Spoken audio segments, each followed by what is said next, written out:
RS brothers లో ఆషాఢం KG sale మళ్ళీ మొదలైంది. మరెన్నో క్రేజీ ఆఫర్స్ ఖైదీ చేయండి ఆర్ఎస్ బ్రదర్స్.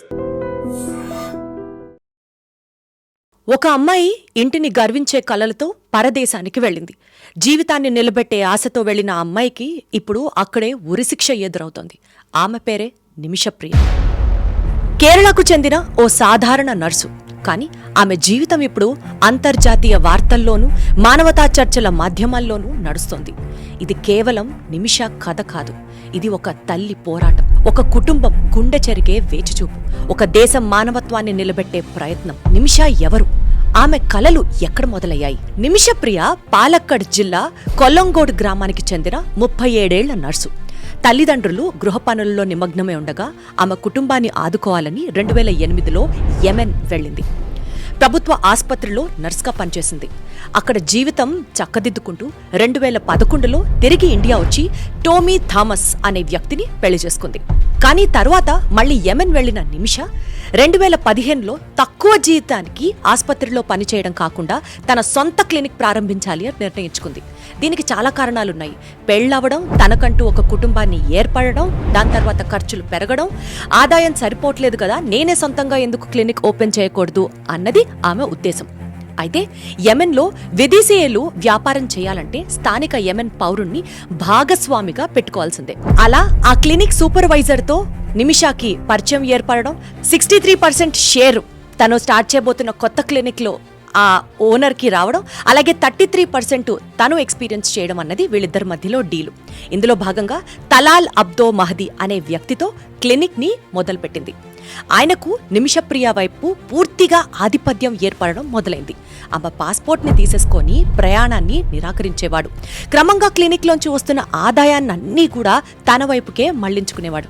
ఇంకా చెప్పాలంటే ఆమెను ఫిజికల్గా, మెంటల్గా వేధించాడని ఆమె తల్లి ప్రేమకుమారి కూడా చెప్తున్నారు. ఇక్కడ నిమిషప్రియకి కూడా తెలియకుండా ఒక ఘటన జరిగింది. భారతదేశానికి తిరిగి వెళ్లిన నిమిషప్రియ తన భర్తని, కూతుర్ని కలవడానికి వెళ్ళినప్పుడు తలాల్ అనే వ్యక్తి ఎవరినైతే నమ్మి క్లినిక్తో తనతో పాటు భాగస్వామ్యానికి ఒప్పుకుందో తనకి తెలియకుండానే తలాల్ మోసం చేయడం సాగింది. తలాల్ వీళ్ళిద్దరి మ్యారేజ్ ఫొటోసు నిమిషప్రియకి తెలియకుండా ఫోటోలు తీయడం, అలాగే టామీ థామస్ ని ఆ ఫోటో నుంచి వేరు చేయడం, అంటే ఫోటోని మార్ఫ్ చేసి తలాల్ అండ్ నిమిషప్రియ ఇద్దరు భార్యాభర్తలుగా అక్కడ గవర్నమెంట్ కి సంబంధించి ఒక మ్యారేజ్ సర్టిఫికేట్ ని నిమిషప్రియ ప్రమేయం లేకుండా తీసుకోవడం జరిగింది. ఆ మ్యారేజ్ కి రిజిస్ట్రేషన్ చేయడం జరిగింది. యెమెన్ రూల్స్ ప్రకారం భర్త చెప్పేదే వేదం, భర్త చెప్పినట్లుగానే ప్రవర్తించాలి. సో ఇక్కడ మనం గమనించాల్సిన విషయాలు ఏంటంటే, తలాల్ ఆమెను తన అంగీకారం లేకుండా, తెలియకుండా పెళ్లి చేసుకుని మ్యారేజ్ని రిజిస్టర్ చేశాడు. అంతేకాకుండా ఆమె పాస్పోర్ట్ని లాక్కున్నాడు. అంతేకాకుండా కొత్తగా వస్తున్న క్లినిక్ దగ్గర నుంచి కూడా మాక్సిమం ఆదాయాన్ని తనే తీసుకోవడం సాగింది. అండ్ నిమిషప్రియకి ఏమాత్రం డబ్బులు తిరిగి ఇవ్వని పరిస్థితి. ఒక రకంగా చెప్పాలంటే ఆమెను ఫిజికల్గా, మెంటల్గా వేధించాడని ఆమె తల్లి ప్రేమకుమారియే స్వయంగా చెప్తున్నారు. కేసులో నిబంధనల ప్రకారం ఆమె చేసిన ఫిర్యాదు తర్వాత పరిస్థితులు మరింత దిగజారాయి. ఆమెను కొంతకాలం ప్రశ్నించి తర్వాత పోలీసులు కూడా ఆమె కేసుని సీరియస్ గా తీసుకోకుండా ఆమెని విడిచిపెట్టారు. హత్యకు దారితీసిన దురదృష్టకర నిర్ణయం ఇదే. 2017 జులైలో ఓ జైలు వార్డెన్ సలహాతో నిమిష తలాల్ను మత్తుమందుతో నిద్రపోయేలా చేసి తన పాస్పోర్ట్ను తిరిగి తీసుకోవాలి అని ప్లాన్ వేయడం జరిగింది. దురదృష్టవశాత్తు అతడికి ఓవర్ డోస్ కావడంతో అక్కడికక్కడే మృతి చెందాడు. తర్వాత అతని శరీరాన్ని ముక్కలు ముక్కలుగా చేసి నీటి ట్యాంకులో వేయడం అన్న అంశం కేసును మరింత హింసాత్మకంగా మార్చింది.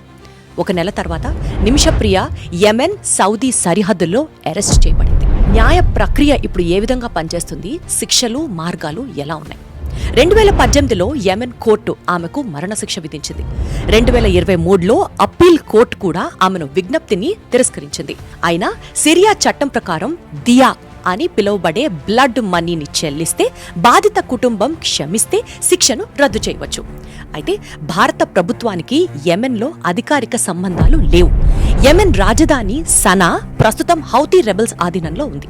వాళ్లను ఎవరూ అధికారికంగా, ప్రభుత్వంగా గుర్తించలేదు. దీంతో నేరుగా ప్రభుత్వ స్థాయిలో జోక్యం కుదరకపోయింది. చివరి క్షణం వరకు నిమిషప్రియ పోరాటం కొనసాగుతూనే ఉంది. 2025 జూలై 16న ఆమెకు ఉరిశిక్ష అమలు కావాల్సి ఉంది. చివరి క్షణంలో మత పెద్దలు, మానవ హక్కుల సంఘాలు, కుటుంబాల చొరవతో వాయిదా పడింది. కానీ బాధితుడి సోదరుడు మాత్రం న్యాయం జరగాలి, ఆలస్యమైనా ఏమీ కాదు అంటూ సామాజిక మాధ్యమాలలో పోస్ట్ చేశారు. ఈ ప్రయత్నాల్లో ముందుగా ఉన్నవారు కాంతాపురం ఏపీ అబూబకర్ ముస్లిమయార్ గారు. ఆయన ద్వారా యెమెన్కు చెందిన సుఫీ పీఠాధిపతి హబీబ్ ఉమర్ బిన్ హఫీజ్ బాధిత కుటుంబాన్ని ఒప్పించే ప్రయత్నంలో ఉన్నారు. అసలు ముందు ఇలాంటివి జరిగాయా? భారతీయులు విదేశాల్లో ఇలానే శిక్షకు గురై దియా ద్వారా క్షమించబడ్డ సందర్భాలు కూడా ఉన్నాయి. అబ్దుల్ రహీం అనే డ్రైవర్ సౌదీలో దియా చెల్లించడంతో ప్రాణదండన నుంచి తప్పించుకున్నారు.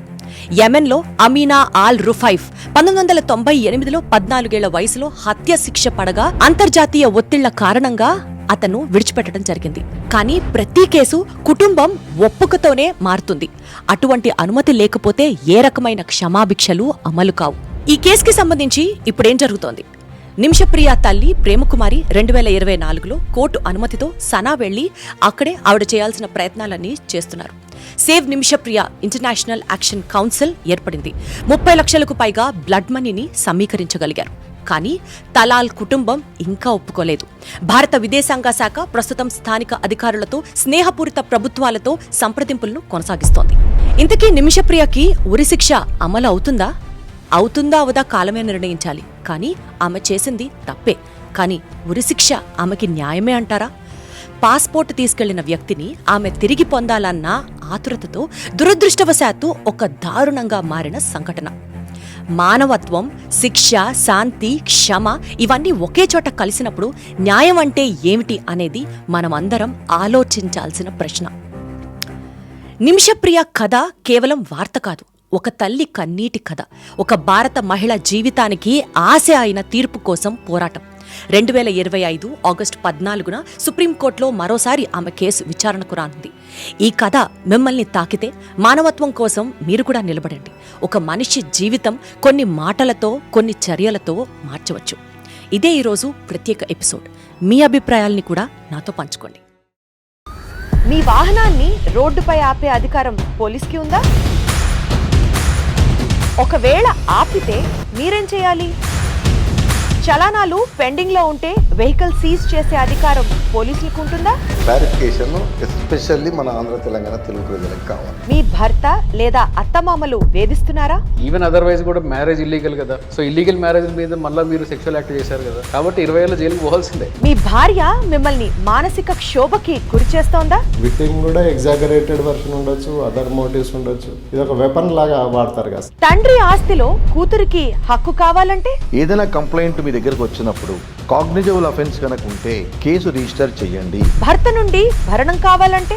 ల్యాక్ ఆఫ్ నాలెడ్జ్ కూడా అండి, వాళ్ళకి లీగల్ నాలెడ్జ్ లేకపోవడం కూడా ఒక ప్రాబ్లమ్. చెక్ బౌన్స్ కేసులు ఎదుర్కోవాలంటే? కొన్ని సందర్భాల్లో నిజంగానే చెక్కులు పోయి ఉంటాయి, పోకూడదని అట్లా ఏం లేదు. But you should have a proper evidence. విడిపోయిన భార్యాభర్తలకు పిల్లలపై ఎలాంటి హక్కు ఉంటుంది? ఎట్ ఎనీ పాయింట్ ఈ కపుల్ రీయూనియన్ అవుతే వాళ్ళకున్న పిల్లలు డిస్టర్బ్ అవ్వకుండా ఉంటారు, వాళ్ళకి మెంటల్ గా స్ట్రెస్ అవ్వకుండా ఉంటారు. బిల్ వేయాలంటే కావాల్సిందేంటి? వీలునామా రిజిస్ట్రేషన్ తప్పనిసరినా? ఇవే కాదు, ప్రముఖ క్రిమినల్, సివిల్ లాయర్లు, పబ్లిక్ ప్రాసిక్యూటర్స్, రిటైర్డ్ మెజిస్ట్రేట్లు, జడ్జీలు, జస్టిస్ల సలహాలు, సూచన. ప్రత్యేక కార్యక్రమం లాయర్ సాబ్ కేవలం మీ IGN లో మాత్రమే.